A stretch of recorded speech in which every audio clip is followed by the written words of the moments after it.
The Los Angeles County Jail was exactly as Luna remembered it, cold, hostile, and unforgiving. Within hours of her return, the other inmates recognized her. The Il Giardino killer. They called her the young woman who had murdered 2 innocent men and kidnapped Steffi Forrester, leaving her to die in a condemned building. Luna kept to herself in her cell, one hand always resting protectively over her stomach, whispering promises to the life growing inside her. "I'll get us out of here," she murmured. "You're a Spencer. They can't keep us locked up forever." But the prison's reputation for violence soon proved true. In the recreation yard, Luna felt the hostile stares burning into her back. A group of women approached, their intentions clear in their hardened expressions. The first shove sent Luna stumbling. The second knocked her to the ground. Fists and feet rained down on her as guards rushed to intervene. But not before Luna sustained a black eye and bruises that painted her pale skin in shades of purple and blue. The medical examination that followed was thorough but cold. The prison doctor confirmed that despite the assault, the baby appeared unharmed, for now. But he made it clear that Luna's safety couldn't be guaranteed. Prison was a dangerous place, especially for someone as notorious as the Il Giardino killer. Every day behind bars put both Luna and her unborn child at risk. News of the attack reached the outside world quickly.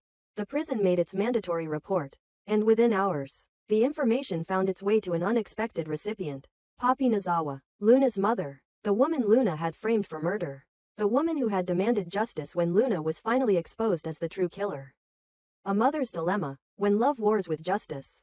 Poppy sat in her sister Lee's modest apartment, the letter from the prison still trembling in her hands. Luna had been attacked. Luna was in danger. Luna was pregnant, carrying what would be Poppy's grandchild. A baby created in violence but innocent nonetheless. Lee watched her sister's face crumble as she processed the information. "You can't be thinking what I think you're thinking," Lee said sharply, her medical training making her voice clinical even in emotional moments. "That girl framed you for murder, Poppy. She was willing to let you spend the rest of your life in prison for crimes she committed. She tried to seduce Bill, the man you loved, thinking he was her father. She has done nothing but bring destruction to everyone around her." But Poppy's mind had already traveled back through the years. To Luna as a baby. To Luna as a confused teenager growing up without a stable father figure. To all the times Poppy's lifestyle choices and Happy Mints had created an environment where a young girl learned that manipulation and deception were survival skills. Poppy had been a free spirit, but in retrospect, perhaps she had been too free, too negligent of the emotional needs of a daughter who desperately wanted stability and belonging. "She's still my daughter," Poppy whispered, tears streaming down her cheeks.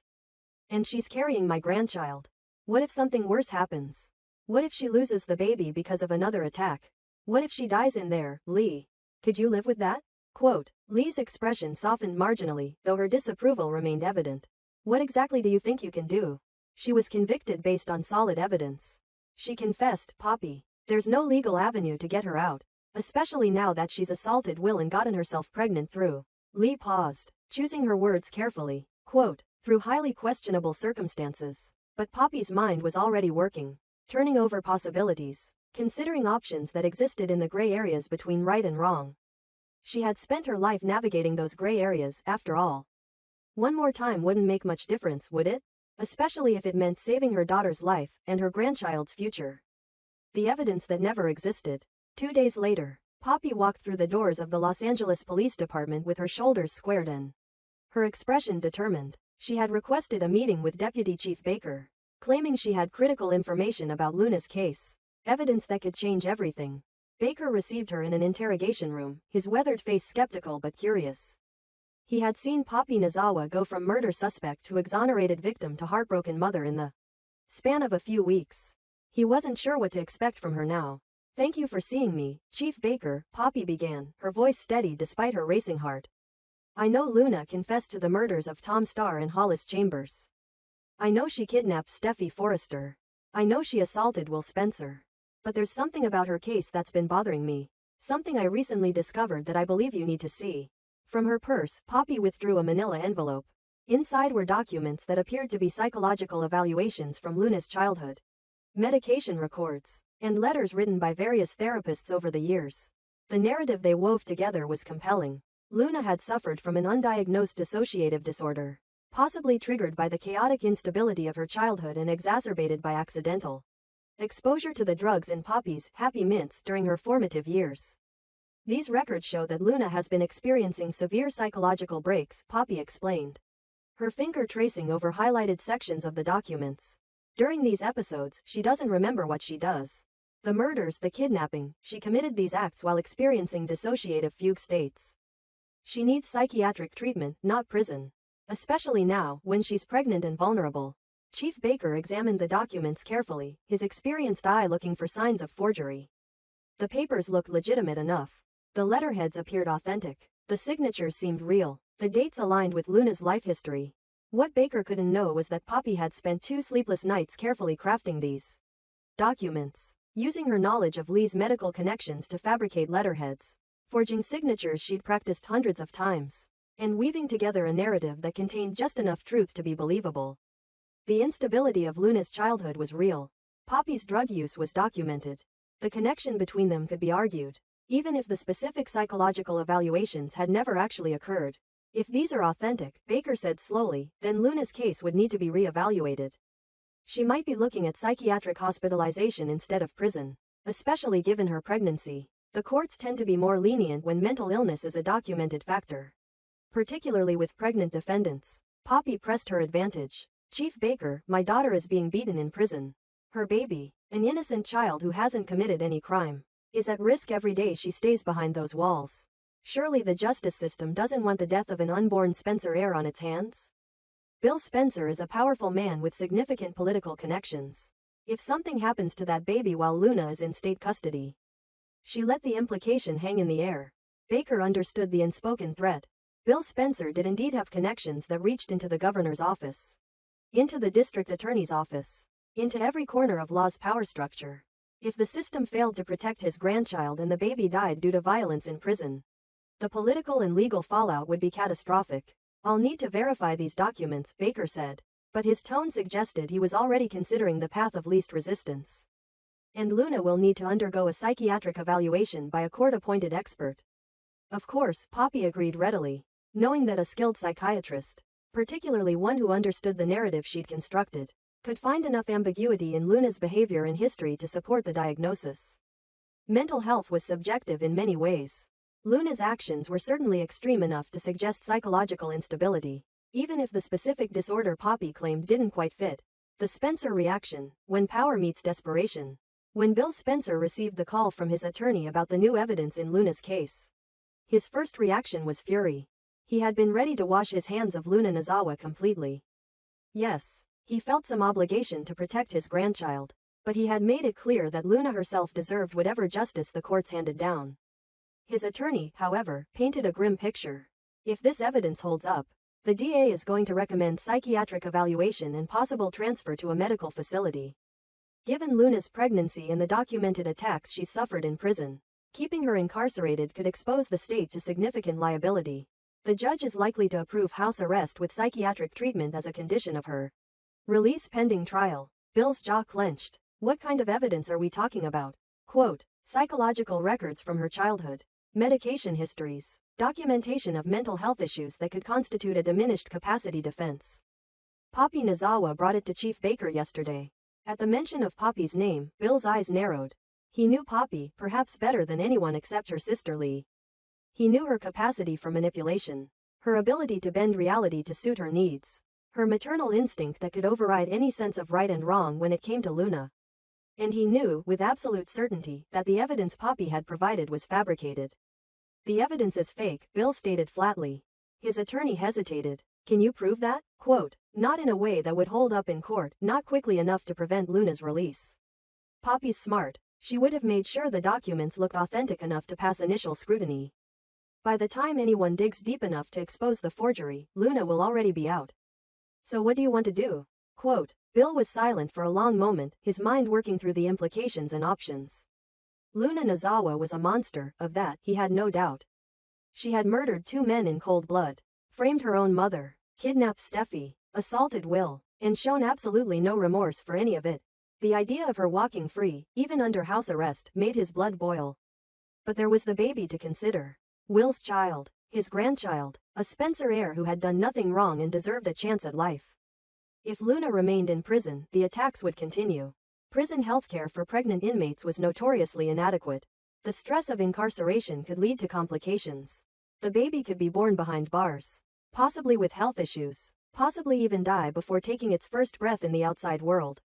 Bill thought of Will, his youngest son, who had been violated and manipulated by Luna. Will had made it clear he wanted nothing to do with Luna, would never forgive her, would fight for custody of the baby as soon as it was born. But Will would also have to live with the knowledge of how his child entered the world. And if that child died or was damaged because Bill chose vengeance over pragmatism, Will might never forgive him either. Let it play out, Bill finally said, the words tasting bitter in his mouth. Don't challenge the evidence. Let Luna be released to house arrest. Mr. Spencer, you understand this could set a precedent. I understand that my grandchild's life is at stake, Bill interrupted sharply. Once the baby is born, we move for immediate custody.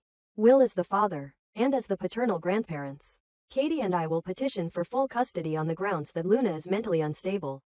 We'll use Poppy's own fabricated evidence against them. Luna gets out now to have the baby safely. But the moment that child is born, we take it, and Luna goes right back to prison where she belongs. It was a cold calculation, but Bill Spencer had built an empire on cold calculations. Personal feelings had to be set aside when the stakes were this high. He would use Poppy's deception to save his grandchild, then turn it against both of them to ensure that child grew up as a Spencer, far away from the Nozawa women who had brought nothing but destruction into their lives. Freedom with strings attached. The courtroom was packed when Luna's emergency hearing took place. Poppy sat in the gallery, her hands clutched together so tightly her knuckles turned white. Lee sat beside her, radiating disapproval but offering silent support nonetheless. On the other side of the aisle, Bill Spencer sat with Katie Logan and Will, their expressions stony and unreadable. Luna was brought in wearing orange prison scrubs, her black eye now a sickly yellow-green, her movements careful as if her ribs still ached from the beating. She looked fragile and frightened, exactly the image her court-appointed attorney needed to present. The prosecutor argued strenuously for Luna to remain incarcerated, citing the severity of her crimes and the danger she posed to society. But Luna's attorney painted a different picture. A young woman with undiagnosed mental health issues, raised in an unstable environment by a drug-using mother, who had experienced psychological breaks that rendered her not fully responsible for her actions. The pregnancy added another layer. Was it just to punish an unborn child for the mother's crimes?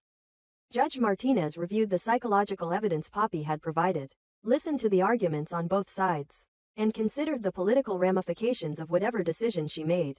The Spencers were powerful. The child was innocent. The prisoner was vulnerable. The crimes were heinous. There was no perfect solution.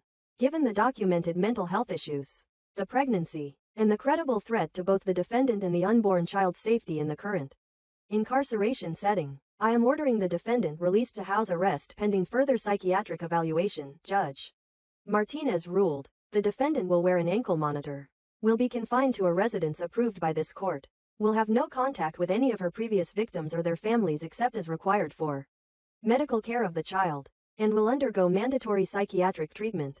Any violation of these conditions will result in immediate return to custody. Poppy gasped with relief, tears streaming down her face. Across the aisle, Bill's expression remained unchanged, but Katie gripped Will's hand tightly as their son stared at Luna with unconcealed hatred.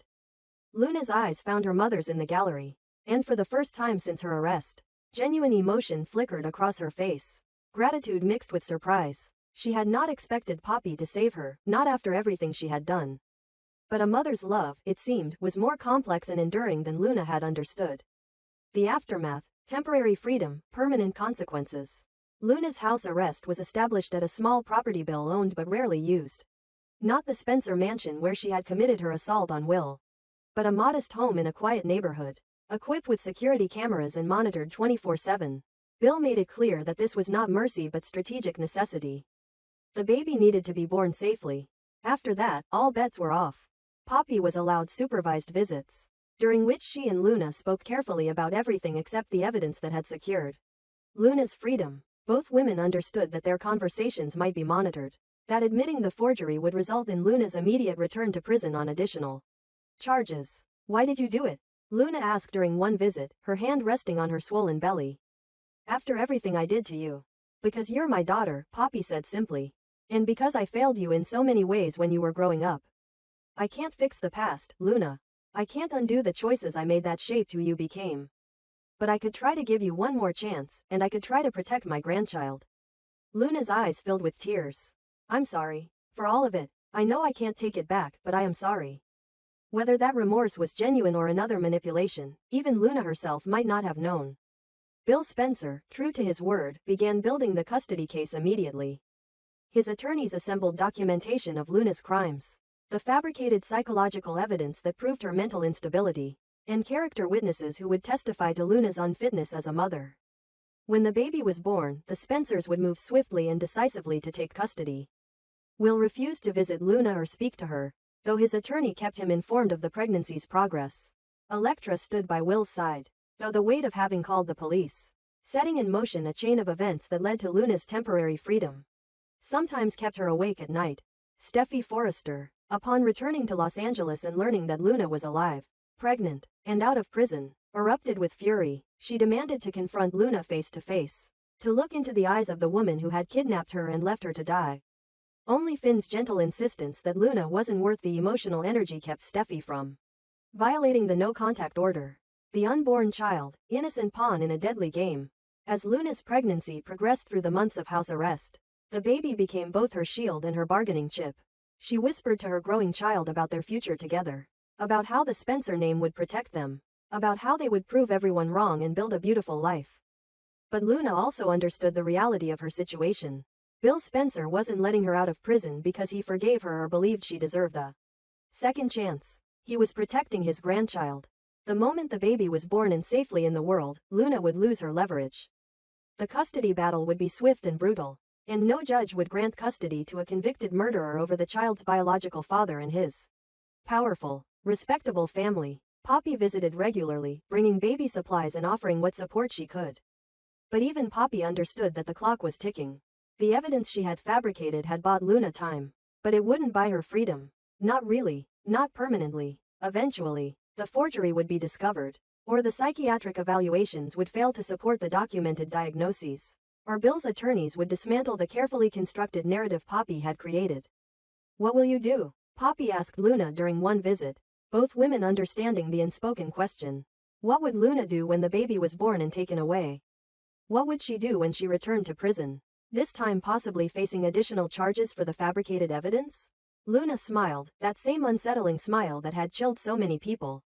I'll survive, she said simply. I always do. Bill's private confession, the weight of compromise. Late one night, Katie found Bill standing in his study, staring out at the Los Angeles skyline with a glass of whiskey in his hand. She moved to stand beside him, understanding without words the conflict that had been eating at him for months. I know the evidence Poppy provided was fake, Bill said quietly. I know Luna should be in prison, not house arrest. I know that by allowing this charade to continue, I'm essentially helping a convicted murderer escape justice. But, Katie prompted gently, but that's my grandchild she's carrying.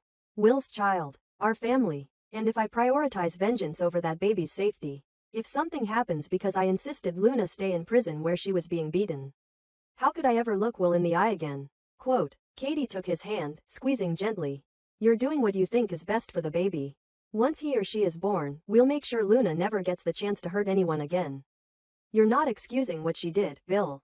You're just choosing to protect an innocent child. Am I? Bill asked bitterly. Or am I compromising everything I claim to believe in? Justice, accountability, consequences. Because it's convenient? Because it serves my purposes? Quote, you're being a grandfather, Katie said firmly. And a father to Will. There's no perfect choice here, Bill. Luna is a monster, but she's a pregnant monster, and that complicates everything. We do what we have to do to protect our family, and then we deal with the consequences.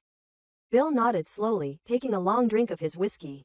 The amber liquid burned going down, but it didn't wash away the bitter taste of compromise. The final countdown, waiting for birth and judgment. As Luna's due date approached, tension mounted throughout Los Angeles. The Forrester family remained horrified that Luna was free.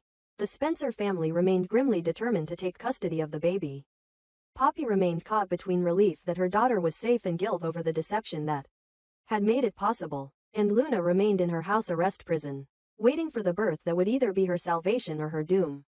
The baby kicked inside Luna's womb, blissfully unaware of the complicated web of love, hatred, deception, and justice that surrounded its impending arrival. In a few more weeks or months, depending on when nature decided, this child would be born into a world where its very existence was both a blessing and a curse.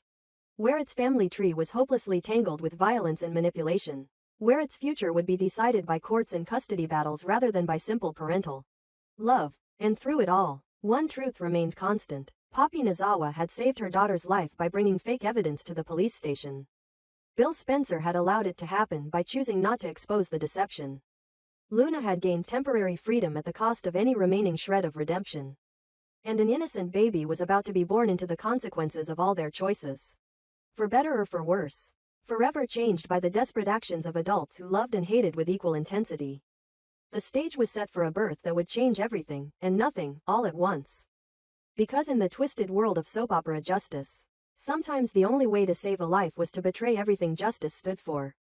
And sometimes, a mother's love truly did conquer all, even when that mother was Poppy Nozawa. And the daughter she saved was the Il Giardino killer. And the cost of salvation was the very concept of truth itself.